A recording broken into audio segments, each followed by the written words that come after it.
Good morning, students. In the previous class, you learnt the meaning of business and its characteristics, then types of human activities, that is economic activities and non-economic activities. As mentioned earlier, economic activities may be divided into three major categories, that is business, profession and employment. You have understood the meaning of these terms, isn't it? Now let us understand the difference between these three, that is comparison of business, profession and employment. ವ್ಯವಹಾರ, ವೃತ್ತಿ ಮತ್ತು ಉದ್ಯೋಗಗಳ ಹೋಲಿಕೆ. Now there are 8 bases of comparison. We'll see one by one. First point, mode of establishment. Now, how can you start a business, profession and employment? In case of business, it may commence with the decision of the entrepreneur. Now, entrepreneur is a person who sets up a business, or he is said to be the owner of the business. Okay. Now, business is purely an entrepreneur's decision. Some of the times it is necessary, okay, to fulfill some of the legal formalities. So, with entrepreneur's decision and by fulfilling legal formalities, if necessary, a business can be established or started. Profession. When it comes to profession, in order to enter into any profession, a person has to get a membership from the professional body and certificate of practice. For example, a doctor has to get a membership from Medical Council of India, lawyers from Bar Council of India, chartered accountants have to be a member of Institute of Chartered Accountants of India. Then only they can start their profession. When it comes to employment, okay, a person can join duty by entering into a service agreement, or else by receiving the appointment letter and signing service agreement, okay, a person can start the employment. Now, when I say appointment letter, it is a letter which is given by the employer to the employee, officially stating that the person has got the job. Service agreement means it lays down the terms of employment which is agreed upon by the employer and employee. ಸ್ಥಾಪನೆಯ ವಿಧಾನ. ಈಗ ಒಂದು ವ್ಯವಹಾರವನ್ನು start ಮಾಡಬೇಕಂದ್ರೆ, okay, ಹೇಗೆ ಮಾಡಬಹುದು?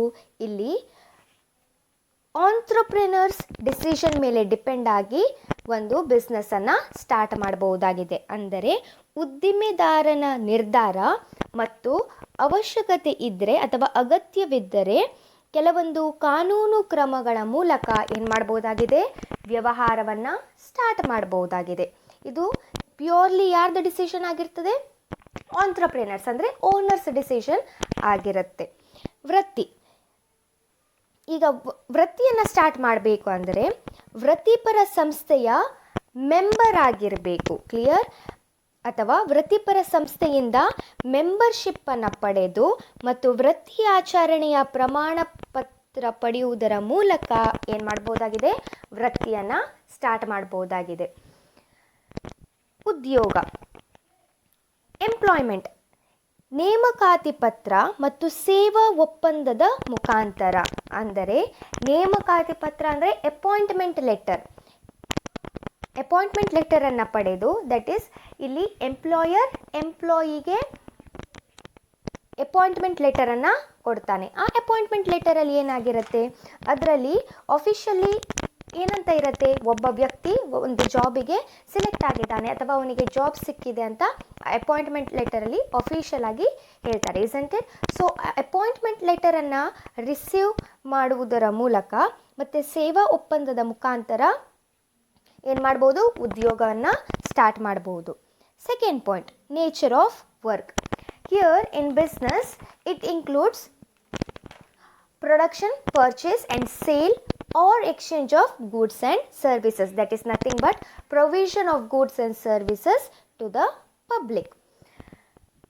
In profession, it includes rendering of personalized expert services. That is nothing but it involves rendering of personalized services of specialized nature.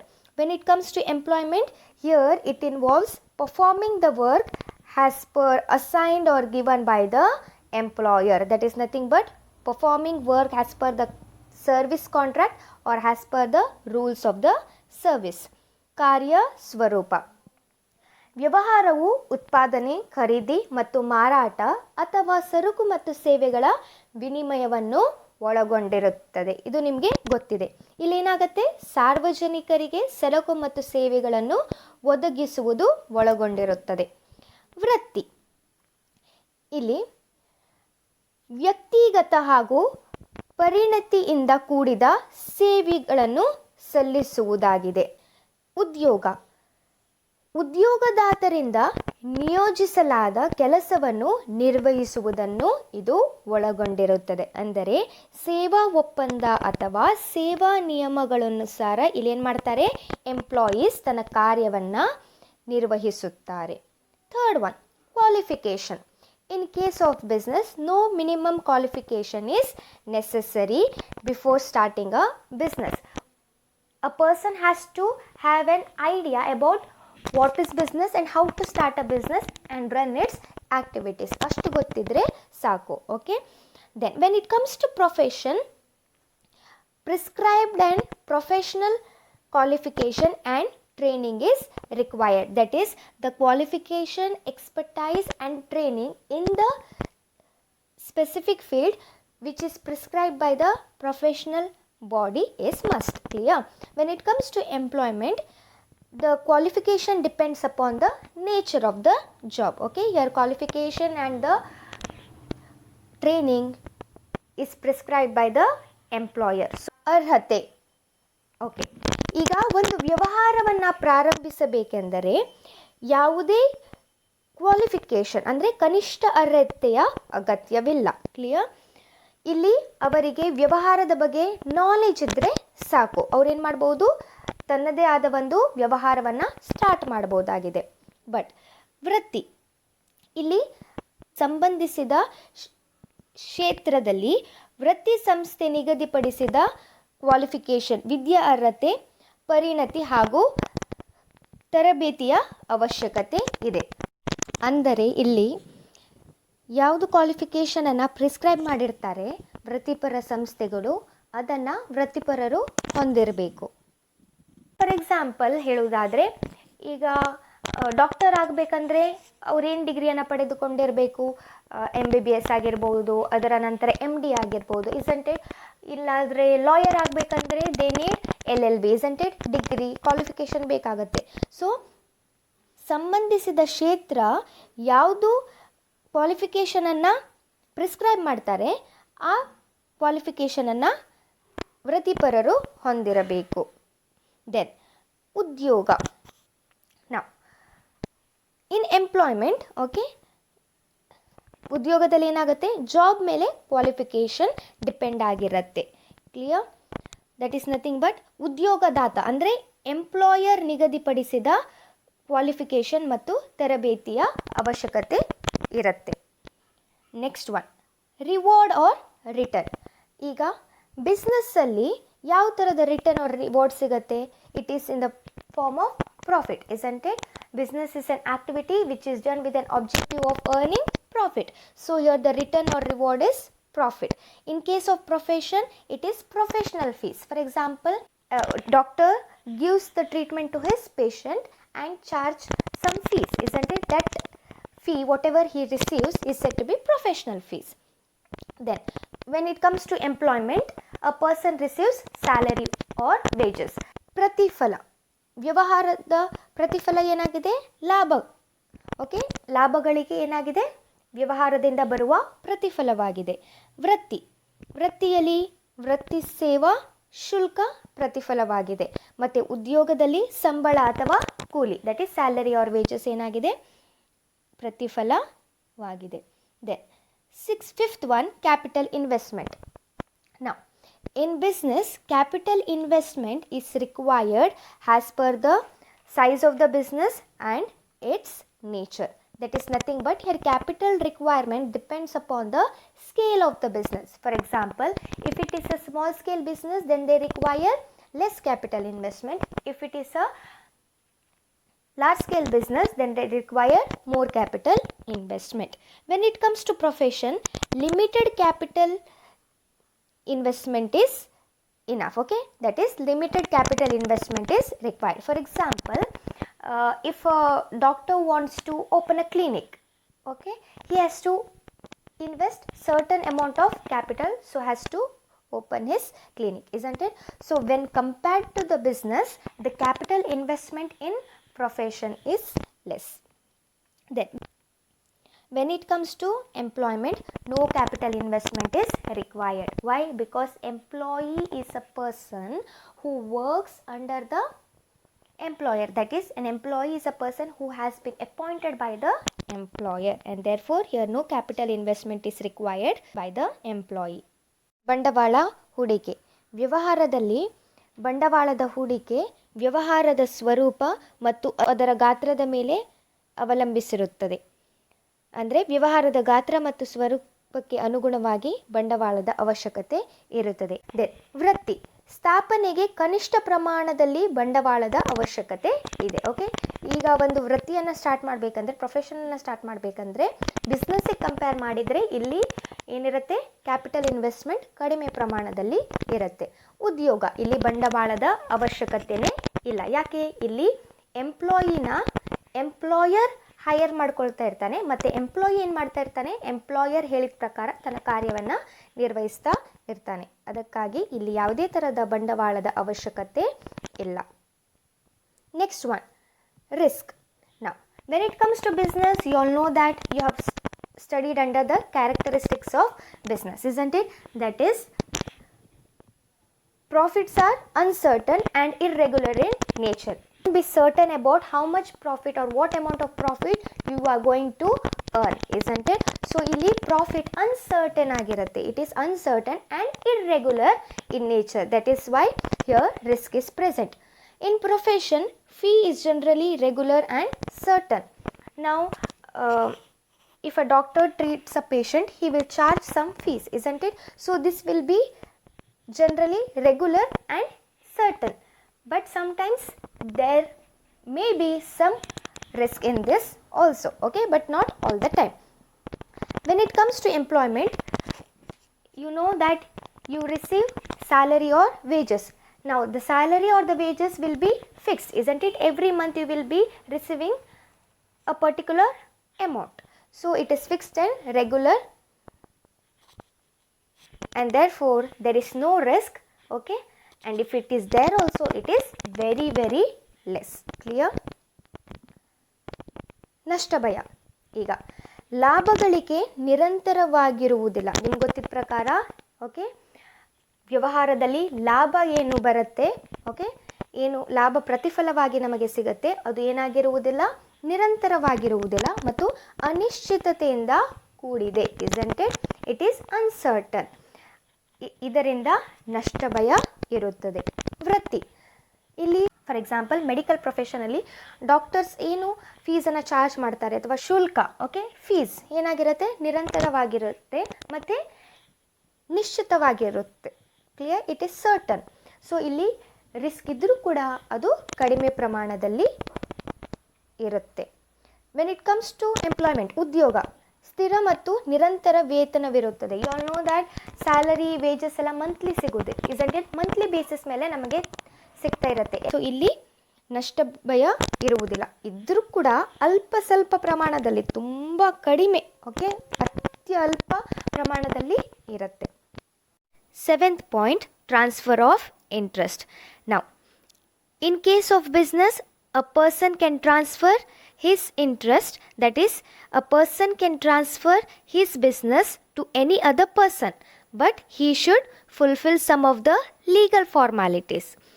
Then, on the other hand, in case of profession, a person cannot transfer his professional certificate to someone else. For example, a doctor cannot transfer his doctorate degree to someone else and make him a doctor. So here transfer of interest is not possible. Similarly, an employee can't transfer his job to any other person. Clear? ಹಿತಾಸಕ್ತಿಯ ವರ್ಗಾವಣೆ. ವ್ಯವಹಾರದಲ್ಲಿ ಹಿತಾಸಕ್ತಿಯ ವರ್ಗಾವಣೆ ಮಾಡಲಿಕ್ಕೆ ಆಗತ್ತೆ. ಅಂದರೆ ಏನು? ಇಲ್ಲಿ ಒಬ್ಬ ವ್ಯಕ್ತಿ ತನ್ನ ವ್ಯವಹಾರವನ್ನು ಬೇರೆ ಒಂದು ವ್ಯಕ್ತಿಗೆ ಏನು ಮಾಡ್ಬೋದು? ಟ್ರಾನ್ಸ್ಫರ್ ಮಾಡ್ಬೋದು. ವೃತ್ತಿಯಲ್ಲಿ ಹಿತಾಸಕ್ತಿಯ ವರ್ಗಾವಣೆ ಸಾಧ್ಯವಿಲ್ಲ. ಈಗ ಡಾಕ್ಟರ್ ತನ್ನ ಪ್ರೊಫೆಷನನ್ನು ಬೇರೆಯವರಿಗೆ ಟ್ರಾನ್ಸ್ಫರ್ ಮಾಡಿಕೊಂಡು ಅವನಿಗೆ ಡಾಕ್ಟರ್ ಮಾಡಲಿಕ್ಕೆ ಆಗೋದಿಲ್ಲ. ಸೊ ವೃತ್ತಿಯಲ್ಲಿ ಹಿತಾಸಕ್ತಿಯ ವರ್ಗಾವಣೆ ಸಾಧ್ಯವಿಲ್ಲ. ಉದ್ಯೋಗದಲ್ಲಿ ಕೂಡ ಸೇಮ್, ಹಿತಾಸಕ್ತಿಯ ವರ್ಗಾವಣೆ ಮಾಡಲಿಕ್ಕೆ ಸಾಧ್ಯವಿಲ್ಲ. ಅಂದರೆ ಎಂಪ್ಲಾಯಿಗೆ ತನ್ನ ಜಾಬನ್ನು ಬೇರೆಯವರಿಗೆ ಟ್ರಾನ್ಸ್ಫರ್ ಮಾಡಲಿಕ್ಕೆ ಸಾಧ್ಯವಿಲ್ಲ. Clear? Code of conduct. Now code of conduct are nothing but certain rules and regulations. Okay, when it comes to business, there is no prescribed code of conduct that has to be followed by the businessman. In profession, the code of conduct is prescribed by the professional association and it has to be followed by the practitioners. Okay, when it comes to employment, the terms and conditions of service contract are applicable on the employees. That is nothing but norms of behavior laid down by the employer is to be followed by the employee. ನಡತೆ ಸಂಹಿತೆ. ವ್ಯವಹಾರದಲ್ಲಿ ಯಾವುದೇ ಥರದ ನಡತೆ ಸಂಹಿತೆಯನ್ನು ನಿಗದಿಪಡಿಸಿರುವುದಿಲ್ಲ. ಅಂದರೆ ಇಲ್ಲಿ ಯಾವುದೇ prescribed rules and regulations follow ಮಾಡಬೇಕಂತ ಇಲ್ಲ ಒಬ್ಬ ಬಿಸ್ನೆಸ್ಮ್ಯಾನ್. ವೃತ್ತಿಯಲ್ಲಿ ವೃತ್ತಿಪರ ನಡತೆಯ ಸಂಹಿತೆಯನ್ನು ಪಾಲಿಸಬೇಕು. ಅಂದರೇನು? ಏನು ಕೋಡ್ ಆಫ್ ಕಂಡಕ್ಟನ್ನು ವೃತ್ತಿಪರ ಸಂಸ್ಥೆಗಳು ಪ್ರಿಸ್ಕ್ರೈಬ್ ಮಾಡಿರ್ತಾರೆ ಅದನ್ನು ಪಾಲಿಸಬೇಕಾಗತ್ತೆ. ಯಾರು? ವೃತ್ತಿಪರರು. ಉದ್ಯೋಗ ಸೇವಾ ಒಪ್ಪಂದದ ನಿಯಮಗಳು ಮತ್ತು ಷರತ್ತುಗಳು ಇಲ್ಲಿ ಅನ್ವಯ ಆಗುತ್ತದೆ. ಅಂದರೆ ಏನು? ಉದ್ಯೋಗದಾತ ನಿಗದಿಪಡಿಸಿದ ನಡತೆಯ ಮಾನದಂಡಗಳನ್ನು ಇಲ್ಲಿ ಅನುಸರಿಸಬೇಕಾಗುತ್ತದೆ. Clear? Examples for business: shop, factory. And when it comes to profession, profession ಅಂದರೆ ಯಾವುದು? Legal profession, medical profession, chartered accountants. Employment: jobs in banks, insurance ಕಂಪನೀಸಲ್ಲಿ, government department. So these are the examples of employment. I hope that the comparison of business, profession and employment, ವ್ಯವಹಾರ, ವೃತ್ತಿ ಮತ್ತು ಉದ್ಯೋಗಗಳ ಹೋಲಿಕೆ ನಿಮಗೆ clear ಆಗಿದೆ ಅಂತ ತಿಳ್ಕೊಳ್ತೀನಿ. Now we'll move on to the next topic, that is classification of business activities. ವ್ಯವಹಾರ ಚಟುವಟಿಕೆಗಳ ವರ್ಗೀಕರಣ. Business activities may be classified into two broad categories, which are those industry and commerce. Now again, industry is subdivided into three categories, which are those primary, secondary and tertiary. Okay, then primary industry is further divided into extractive industry and genetic industry. Then secondary industry is further divided into manufacturing industry and construction industry. Then manufacturing industry is further divided into four categories, that is analytical, synthetical, processing and assembling industry. Clear? So industries are classified into three broad categories: primary industry, secondary industry and tertiary industries. Primary industries are further classified into two categories, that is extractive and genetic industries. Then secondary industries are further classified into two types: manufacturing and construction industries.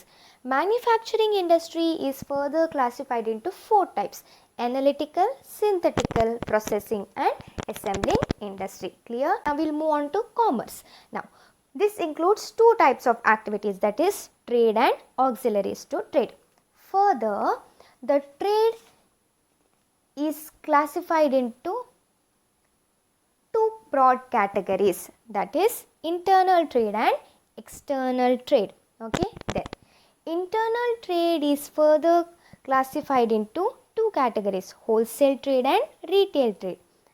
And external trade is further classified into three types: import, export and interport.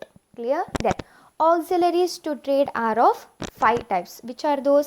Transportation, warehousing, insurance, banking and finance, and advertisement. Now, ವ್ಯವಹಾರ ಚಟುವಟಿಕೆಗಳ ವರ್ಗೀಕರಣ. ಈಗ ವಿವಿಧ ಪ್ರಕಾರಗಳ ವ್ಯವಹಾರ ಚಟುವಟಿಕೆಗಳನ್ನು ಮುಖ್ಯವಾಗಿ 2 ಭಾಗಗಳಾಗಿ ವಿಂಗಡಿಸಬಹುದು. ಯಾವುದದು? ಕೈಗಾರಿಕೆ ಮತ್ತು ವಾಣಿಜ್ಯ. ಕೈಗಾರಿಕೆಗಳನ್ನು 3 ಭಾಗಗಳಾಗಿ ವಿಂಗಡಿಸಬಹುದು. ಅವುಗಳೆಂದರೆ ಯಾವುದು? ಪ್ರಾಥಮಿಕ, ದ್ವಿತೀಯಕ ಮತ್ತು ತೃತೀಯಕ ಕೈಗಾರಿಕೆ. ಪ್ರಾಥಮಿಕ ಕೈಗಾರಿಕೆಗಳನ್ನು ಮತ್ತೆ 2 ಭಾಗಗಳಾಗಿ ವಿಂಗಡಿಸಬಹುದು. ಹೊರತೆಗೆಯುವ ಕೈಗಾರಿಕೆಗಳು ಮತ್ತು ತಳಿ ಕೈಗಾರಿಕೆ. ದ್ವಿತೀಯಕ ಕೈಗಾರಿಕೆಗಳನ್ನು ಮತ್ತೆ 2 ಭಾಗಗಳಾಗಿ ವಿಂಗಡಿಸಬಹುದು. ಉತ್ಪಾದನಾ ಕೈಗಾರಿಕೆ ಮತ್ತು ನಿರ್ಮಾಣ ಕೈಗಾರಿಕೆ. ಉತ್ಪಾದನಾ ಕೈಗಾರಿಕೆಗಳನ್ನು ಮತ್ತೆ 4 ಭಾಗಗಳಾಗಿ ವಿಂಗಡಿಸಬಹುದು. ವಿಶ್ಲೇಷಣ, ಸಂಶ್ಲೇಷಣ, ಸಂಸ್ಕರಣ, ಜೋಡಣ. ಇವಾಗ ವಾಣಿಜ್ಯ. ವಾಣಿಜ್ಯವು 2 ಪ್ರಕಾರದ ಚಟುವಟಿಕೆಗಳನ್ನು ಒಳಗೊಂಡಿದೆ. ಅವುಗಳೆಂದರೆ ವ್ಯಾಪಾರ ಮತ್ತು ವ್ಯಾಪಾರ ಪೂರಕಗಳು. ವ್ಯಾಪಾರವನ್ನು 2 ಭಾಗಗಳಾಗಿ ವಿಂಗಡಿಸಬಹುದು. ಆಂತರಿಕ ಮತ್ತು ಬಾಹ್ಯ. ಆಂತರಿಕ ವ್ಯಾಪಾರವನ್ನು ಮತ್ತೆ ಸಗಟು ವ್ಯಾಪಾರ ಮತ್ತು ಚಿಲ್ಲರೆ ವ್ಯಾಪಾರವೆಂದು ವಿಂಗಡಿಸಬಹುದು. ಬಾಹ್ಯ ವ್ಯಾಪಾರವನ್ನು ಮತ್ತೆ 3 ಭಾಗಗಳಾಗಿ ವಿಂಗಡಿಸಬಹುದು. ರಫ್ತು, ಆಮದು ಮತ್ತು ಪುನರ್ರಫ್ತು. ವ್ಯಾಪಾರ ಪೂರಕಗಳು. ವ್ಯಾಪಾರ ಪೂರಕಗಳು 5 ಪ್ರಕಾರಗಳಾಗಿವೆ. ಸಾರಿಗೆ, ದಾಸ್ತಾನುಗಾರಿಕೆ, ವಿಮೆ, ಬ್ಯಾಂಕಿಂಗ್ ಮತ್ತು ಹಣಕಾಸು, ಜಾಹೀರಾತು. Now students, you all know that business activity may be classified into 2 broad categories. Which are those? Industry and commerce. ವಿವಿಧ ಪ್ರಕಾರಗಳ ವ್ಯವಹಾರ ಚಟುವಟಿಕೆಗಳನ್ನು ಮುಖ್ಯವಾಗಿ 2 ಭಾಗಗಳಾಗಿ ವಿಂಗಡಿಸಬಹುದು. ಯಾವುದದು? ಕೈಗಾರಿಕೆ ಮತ್ತು ವಾಣಿಜ್ಯ. Now, this industry is concerned with the production or processing of goods and materials. ಕೈಗಾರಿಕೆಯು ಸರಕು ಮತ್ತು ವಸ್ತುಗಳನ್ನು ಉತ್ಪಾದಿಸುವ ಅಥವಾ ಪ್ರಕ್ರಿಯೆಗೊಳಪಡಿಸುವ ಚಟುವಟಿಕೆಗಳಿಗೆ ಸಂಬಂಧಿಸಿದೆ. Clear? When it comes to commerce, it includes all those activities which are necessary for facilitating the exchange of goods and services. It means all those activities involving the removal of hindrances that are involved in the process of exchange of goods and services are called commerce. Clear? ವಾಣಿಜ್ಯವು ಸರಕು ಮತ್ತು ಸೇವೆಗಳ ವಿನಿಮಯಕ್ಕೆ ಅನುವು ಮಾಡಿಕೊಡುವ ಎಲ್ಲ ಚಟುವಟಿಕೆಗಳನ್ನು ಒಳಗೊಂಡಿದೆ. Clear? ಇಲ್ಲಿ ವಾಣಿಜ್ಯ ಎಂದರೆ ಸರಕು ಮತ್ತು ಸೇವೆಗಳ ವಿನಿಮಯ ಪ್ರಕ್ರಿಯೆಯಲ್ಲಿನ ಅಡಚಣೆಗಳನ್ನು ನಿವಾರಿಸುವ ಚಟುವಟಿಕೆಗಳೆಂದು ಕರೆಯಬಹುದು. Clear? Now today we will understand about industries and their subdivisions. Okay, in next class we'll see commerce and their subdivision. So industry refers to economic activities. Now you all know that economic activities are those activities which are done with the objective of earning profit, isn't it? So industry refers to economic activities which are connected with conversion of resources into useful goods, or else it also refers to activities which converts raw materials into finished product or useful products. Clear? Now this industries involves all those activities related to production and processing of goods, as well as all those activities which are related to rearing and reproduction of animals and other living species. Okay, so all these activities are also included in the industry. Sometimes the term industry, the term industry means groups of firms producing similar items. Now when I say groups of firms producing similar items means, for example, all those companies which produce any kind of electronic goods comes under electronic industries. Clear? Similarly, firms which involves or which are involved in processing cotton items comes under cotton textile industries. Clear? So electronic industries includes all those companies which produce any kind of electronic goods. In the same way, cotton textile industries includes all those firms which are involved in processing cotton items. ಕೈಗಾರಿಕೆಯು ಆರ್ಥಿಕ ಚಟುವಟಿಕೆಯಾಗಿದೆ. ಆರ್ಥಿಕ ಚಟುವಟಿಕೆ ಎಂದರೇನು? ಹಣ ಗಳಿಕೆ ಅಥವಾ ಲಾಭ ಗಳಿಸುವ ಉದ್ದೇಶದಿಂದ ಹಲವಾರು ಚಟುವಟಿಕೆಗಳಲ್ಲಿ ತೊಡಗಿಕೊಂಡಿರುವುದು. Isn't it? ಈಗ ಕೈಗಾರಿಕೆಯು ಕಚ್ಚಾ ಸಂಪನ್ಮೂಲ ಅಥವಾ ವಸ್ತುಗಳನ್ನು ಉಪಯುಕ್ತ ಸರಕುಗಳನ್ನಾಗಿ ಪರಿವರ್ತಿಸುವುದಕ್ಕೆ ಸಂಬಂಧಿಸಿದೆ. ಕ್ಲಿಯರ್? ಇದು ಸರಕುಗಳ ಉತ್ಪಾದನೆ ಅಥವಾ ಸಂಸ್ಕರಣೆ ಹಾಗೂ ಪ್ರಾಣಿ ಸಂತಾನೋತ್ಪತ್ತಿ ಮತ್ತು ಅಭಿವೃದ್ಧಿಪಡಿಸುವಿಕೆಗೆ ಸಂಬಂಧಿಸಿದ ಚಟುವಟಿಕೆಗಳನ್ನು ಕೂಡ ಒಳಗೊಂಡಿದೆ. Clear?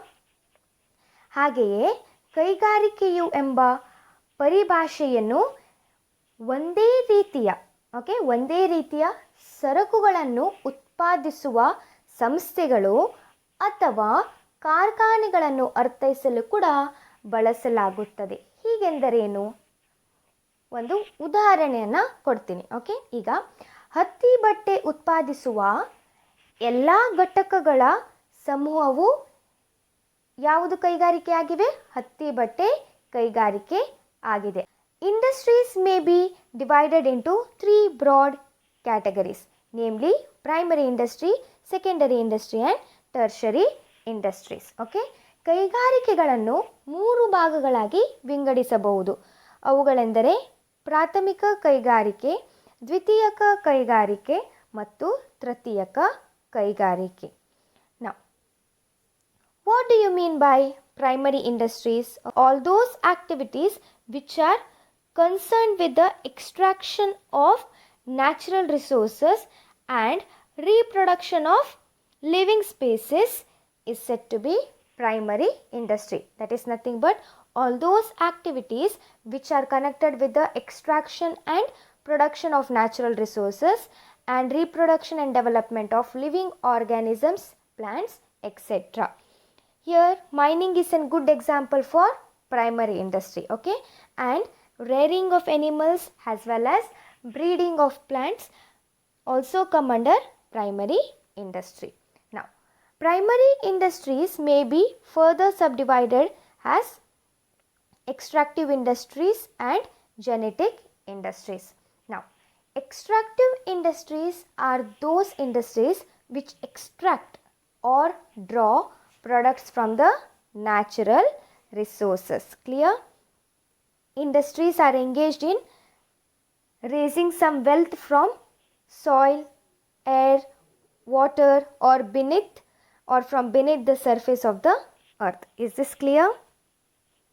Examples can be farming, mining, lumbering, hunting, fishing operations.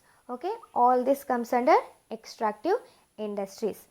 Here, extractive industries, what do? They supply some of the basic raw materials that are mostly the products of natural environment.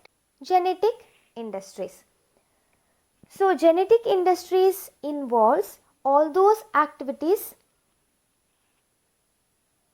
that are engaged in rearing and breeding of living organism, that is birds, plants, animals. Okay, now when I say rearing and breeding of living organisms, it means reproducing and multiplying of certain species of animals and plants with the object of earning profits from their sale. Okay, here the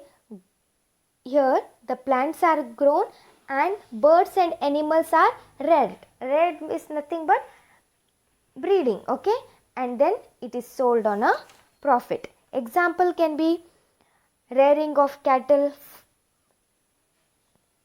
then dairy farms, poultry farms, rearing of plants in the nursery, then growing fish in the ponds. Okay, all these are included in the genetic industry. Now, ಪ್ರಾಥಮಿಕ ಕೈಗಾರಿಕೆಗಳು. ಪ್ರಾಥಮಿಕ ಕೈಗಾರಿಕೆಗಳು ನೈಸರ್ಗಿಕ ಸಂಪತ್ತನ್ನು ಹೊರತೆಗೆಯುವ, okay, they extract the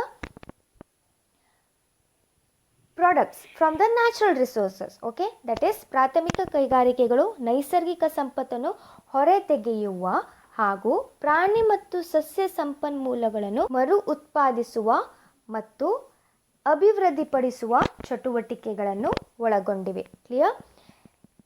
ಈ ಪ್ರಕಾರದ ಕೈಗಾರಿಕೆಗಳನ್ನು 2 ಭಾಗಗಳಾಗಿ ವಿಂಗಡಿಸಬಹುದು. ಯಾವುದದು? ಹೊರತೆಗೆಯುವ ಕೈಗಾರಿಕೆಗಳು ಮತ್ತು ತಳಿ ಕೈಗಾರಿಕೆಗಳು. ಈಗ ಹೊರತೆಗೆಯುವ ಕೈಗಾರಿಕೆಗಳೆಂದರೇನು?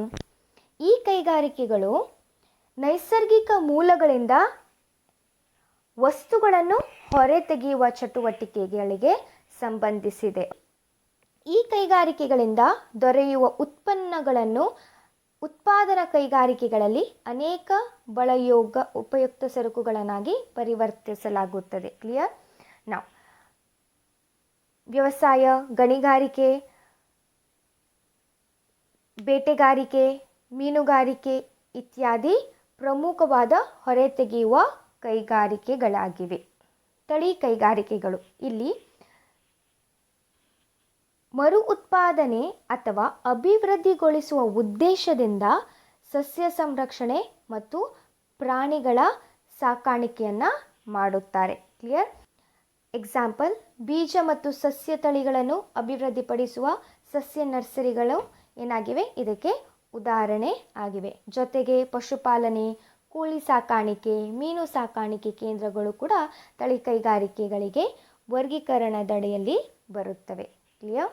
Now, we'll move on to secondary industries. Now, these industries make use of those products which are extracted and produced by the primary stage. That is nothing but these are concerned with using those materials which have already been extracted at the primary stage. Okay. Now, these industries, what they do? They process such materials to produce goods for final consumption or for further processing it. Clear? Now, for example, mining of iron ore is done in primary industry, isn't it? But steel manufacturing is done in secondary industries. Now, secondary industries may be further divided into 2 categories: manufacturing industries and construction industries. ದ್ವಿತೀಯಕ ಕೈಗಾರಿಕೆಗಳು. ದ್ವಿತೀಯಕ ಕೈಗಾರಿಕೆಗಳು okay ಏನು ಮಾಡುತ್ತೆ ಅಂದರೆ, ಪ್ರಾಥಮಿಕ ಹಂತದಲ್ಲಿ ಯಾವ ಕಚ್ಚಾ ವಸ್ತುಗಳನ್ನು ಹೊರತೆಗೆದಿದ್ದಾರೆ ಅದನ್ನು ಬಳಸಿಕೊಳ್ಳುತ್ತಾರೆ. ಕ್ಲಿಯರ್? ಅಂದರೆ ದ್ವಿತೀಯಕ ಕೈಗಾರಿಕೆಗಳು ಪ್ರಾಥಮಿಕ ಹಂತದಲ್ಲಿ ಹೊರತೆಗೆದ ಕಚ್ಚಾ ವಸ್ತುಗಳನ್ನು ಬಳಸಿಕೊಂಡು ನಡೆಸಲಾಗುವ ಕೈಗಾರಿಕಾ ಚಟುವಟಿಕೆಗಳಿಗೆ ಸಂಬಂಧಿಸಿವೆ. ಈಗ ದ್ವಿತೀಯ ಕೈಗಾರಿಕೆಗಳನ್ನು ಮತ್ತೆ ಈ ಕೆಳಕಂಡಂತೆ ವಿಂಗಡಿಸಬಹುದಾಗಿದೆ. ಯಾವುದು? ಉತ್ಪಾದನಾ ಕೈಗಾರಿಕೆಗಳು ಮತ್ತು ನಿರ್ಮಾಣ ಕೈಗಾರಿಕೆಗಳು. Now, what do you mean by manufacturing industries? Manufacturing industries are those which are engaged in the process of conversion of raw materials or semi-finished goods into finished products. Okay? Or you can say that these industries are engaged in producing goods through processing of raw materials and creating form utility. It is a process where shape will be given to a product by changing the form of raw material into finished goods. ಉತ್ಪಾದನಾ ಕೈಗಾರಿಕೆಗಳು. ಈ ಕೈಗಾರಿಕೆಗಳು ಕಚ್ಚಾ ವಸ್ತುಗಳನ್ನು ಅಥವಾ ಅರೆಸಿದ್ಧ ವಸ್ತುಗಳನ್ನು ಅಂದರೆ semi finished goods ಇದನ್ನು ಸಿದ್ಧ ವಸ್ತುಗಳನ್ನಾಗಿ ಪರಿವರ್ತಿಸುವ ಪ್ರಕ್ರಿಯೆಯಲ್ಲಿ ತೊಡಗಿಸಿವೆ. ಕ್ಲಿಯರ್? ಈ ಕೈಗಾರಿಕೆಗಳು ಕಚ್ಚಾ ವಸ್ತುಗಳನ್ನು ಪ್ರಕ್ರಿಯೆ ಅಥವಾ ಸಂಸ್ಕರಣೆಗೆ ಒಳಪಡಿಸಿ ಸರಕುಗಳನ್ನು ಉತ್ಪಾದಿಸಿ ಆ ಮೂಲಕ ರೂಪತುಷ್ಟಿ ಗುಣಗಳನ್ನು ನಿರ್ಮಿಸುವ ಚಟುವಟಿಕೆಗಳಿಗೆ ನಿರತವಾಗಿವೆ. Clear? Now, manufacturing industries are further divided into 4 types: analytical, synthetical, processing and assembling industries. ಉತ್ಪಾದನಾ ಕೈಗಾರಿಕೆಗಳನ್ನು ಮತ್ತೆ 4 ಭಾಗಗಳಾಗಿ ವಿಂಗಡಿಸಬಹುದು. ವಿಶ್ಲೇಷಣಾ, ಸಂಶ್ಲೇಷಣಾ, ಸಂಸ್ಕರಣ ಮತ್ತು ಜೋಡಣ ಕೈಗಾರಿಕೆಗಳು. ನಾವು analytical industries are those industries, okay, which analyzes and separates different elements from the same material. For example, an oil refinery separates crude oil into kerosene, diesel, oil and petrol. Clear? ವಿಶ್ಲೇಷಣಾ ಕೈಗಾರಿಕೆಯು ವಿವಿಧ ವಸ್ತುಗಳನ್ನು ವಿಶ್ಲೇಷಿಸಿ ಪ್ರತ್ಯೇಕಿಸುತ್ತದೆ. Example ಏನು? ಸಂಸ್ಕರಣ. Next one, synthetical industry. Now, these industries are those which combines various ingredients into a new product. In the case of cement.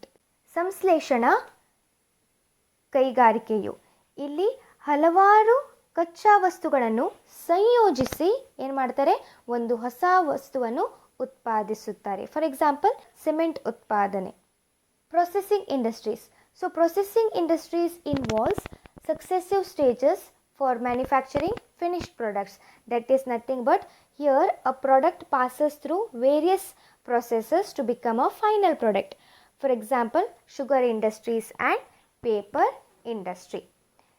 ಕೈಗಾರಿಕೆಗಳು ನಿರಂತರವಾದ ಸಂಸ್ಕರಣ ಹಂತಗಳನ್ನು ಒಳಗೊಂಡಿದೆ. Assembling industries. These industries assembles different component parts to make a new product. ಜೋಡಣಾ ಕೈಗಾರಿಕೆಯು ಇಲ್ಲಿ ವಿವಿಧ ಬಿಡಿ ಭಾಗಗಳನ್ನು ಜೋಡಿಸಿ ಹೊಸ ಸರಕನ್ನು ತಯಾರಿಸುತ್ತಾರೆ. For example TV, car, computer ಏನಾಗಿವೆ? ಉದಾಹರಣೆ ಆಗಿವೆ. ಕನ್ಸ್ಟ್ರಕ್ಷನ್ ಇಂಡಸ್ಟ್ರಿ ನಿರ್ಮಾಣ ಕೈಗಾರಿಕೆಗಳು. Now, what do you mean by construction industries? Construction industries are those industries which are involved in construction of buildings, dams, bridges, roads as well as tunnels and canals. Clear? ನಿರ್ಮಾಣ ಕೈಗಾರಿಕೆಗಳು. ಈ ಕೈಗಾರಿಕೆಗಳು ಕಟ್ಟಡ, okay, ಸೇತುವೆ, ರಸ್ತೆ ಜೊತೆಗೆ ಸುರಂಗ ಹಾಗೂ ಕಾಲುವೆಗಳನ್ನು ನಿರ್ಮಾಣ ಮಾಡುವುದನ್ನು ಒಳಗೊಂಡಿದೆ.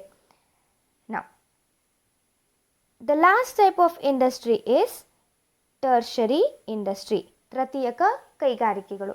Now, tertiary industries are those industries which provide support services to the primary industries, secondary industries as well as to all those activities which are related to trade. Clear?